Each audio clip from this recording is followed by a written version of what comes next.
भारत, हिंदुस्तान, जहाँ स्त्रियों को, लड़कियों को माँ का दर्जा दिया जाता है, उसी भारत जैसे देश में आज रेप और बलात्कार ये तो ऐसे शब्द है जो आज पूरे हिंदुस्तान में एक वायरस की तरह फैल रहे हैं। आपसे मैं एक सवाल पूछना चाहता हूँ कि रेप है क्या? आज हम किसी भी न्यूज़ या किसी भी अखबार में किसी रेप की खबर सुनते हैं तो हमारी जनता या हमारा देश सबसे पहले एक ही आवाज़ कहता है, एक ही आवाज़ बोलता है कि रेप तो आज आम बात है। आज एक रेप एक पब्लिसिटी स्टंट बन चुका है एक अखबार बेचने का। मैं बहुत दुख से कहना चाहता हूँ कि मैं उन लोगों के लिए स्पेशली कि हिंदुस्तान में आज हर 22 मिनट में एक रेप हो रहा है। आंकड़े ये कह रहे हैं कि मध्य प्रदेश में 15,000 से ज़्यादा रेप हुए हैं। हमारे हिंदुस्तान की राजधानी दिल्ली में आज 518 है और बॉलीवुड की माया नगरी विच इज़ मुंबई, वहाँ पे भी आंकड़े 218 है। रेप एक सोसाइटी की माइंडसेट की वजह से होता है। कुछ लोगों का ये मानना है कि आज लड़कियों को शॉर्ट स्कर्ट्स या लड़कियों को छोटे कपड़े पहनना नहीं चाहिए स्कूल में, जिससे मर्द लोग प्रभावित होते हैं। कुछ लोगों का ये भी कहना है कि शादी की उम्र को घटा देना चाहिए, इससे रेप जैसी नौबत ही ना आए कभी।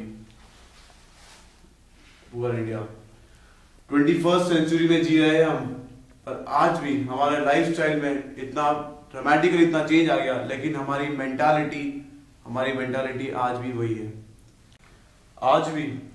आज भी सारे रूल्स एंड रेगुलेशन हम सिर्फ लड़कियों पर ही लगाते हैं। आज हमारा यूथ अगर किसी डिस्क या पब में जाता है तो वहां पे कोई लड़की जो ज्यादा एंजॉय करती है या जो थोड़ा बहुत ड्रिंक करती है, वो लड़की हमें ज्यादा अप्रोचेबल दिखती है। रेप एक फिजिकल हार्म के साथ साथ साइकोलॉजिकल हार्म भी बहुत देता है, और ये जिम्मेदार सिर्फ हमारी सोसाइटी ही है। सोसाइटी एक्सेप्ट नहीं करती किसी लड़की का रेप। वो सोचती है कि रेप में सिर्फ एक लड़की की ही गलती है, और यही मेंटालिटी हमारे देश को बहुत पीछे खींच रही है।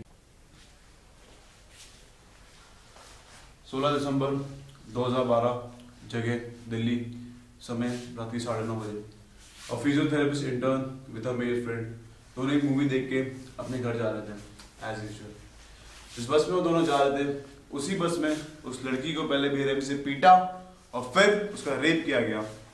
रेप उस लड़के ने एक इंटरव्यू देते समय हमें ये बताया था कि जिस बस में वो दोनों ट्रैवल कर रहे थे, उस बस में 6 लोग थे, और उस लड़की को पहले एक सरिये से पीटा और फिर उस लड़की का रेप किया गया।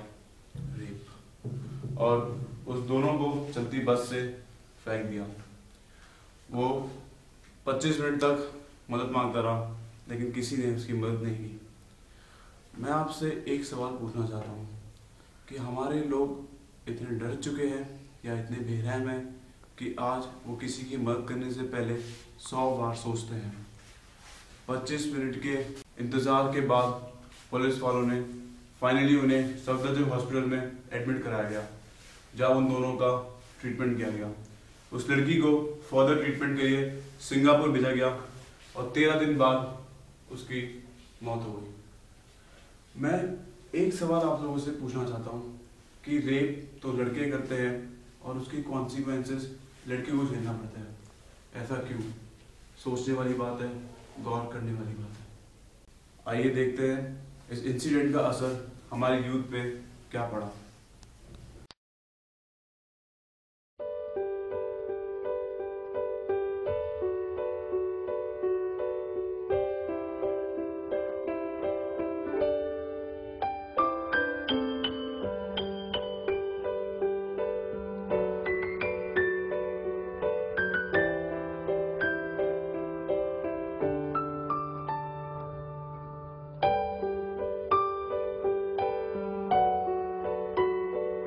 अकॉर्डिंग टू न्यूज चैनल, हमारे देश के एक महान पुरुष ने ये स्टेटमेंट भी दिया था कि जितनी गलती उन 6 लोगों की थी, उतनी ही गलती उस लड़की की भी थी।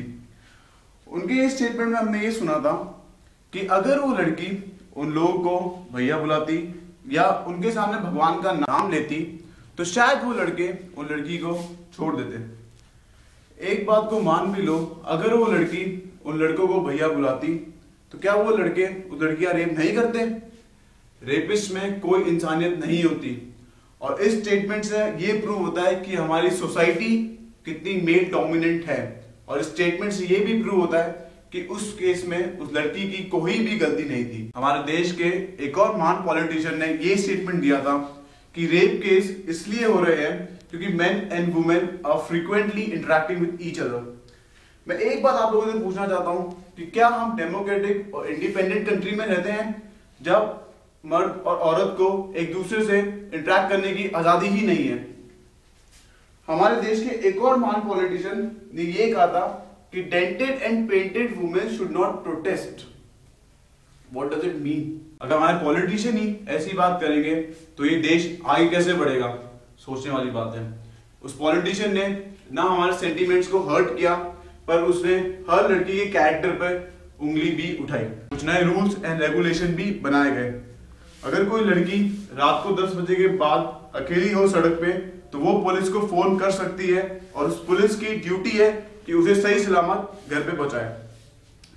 काफी हंगामे और प्रोटेस्ट के बाद फाइनली उन 6 लोगों पे मर्डर और रेप के चार्जेस लगाते हुए उन पर केस चल रहा है। इस केस ने काफी लोगों को, स्पेशली लड़कियों को, एक अनसेफ सिचुएशन में लाके खड़ा कर दिया। आजकल लड़कियां रात में घर से अकेली निकलने में भी डरती हैं। मैं एक बात आप लोगों से, स्पेशली एक लड़कियों से कहना चाहता हूं कि डर और इग्नोरेंस ये तो ऐसी चीज है जो रेप जैसे क्राइम को बहुत बढ़ावा देती है। और जिस दिन हमारी सोसाइटी ने रेप विक्टिम्स को सपोर्ट करना स्टार्ट कर दिया, उस दिन हमारे देश का सुधार होना शुरू हो जाएगा। Be safe, be protective.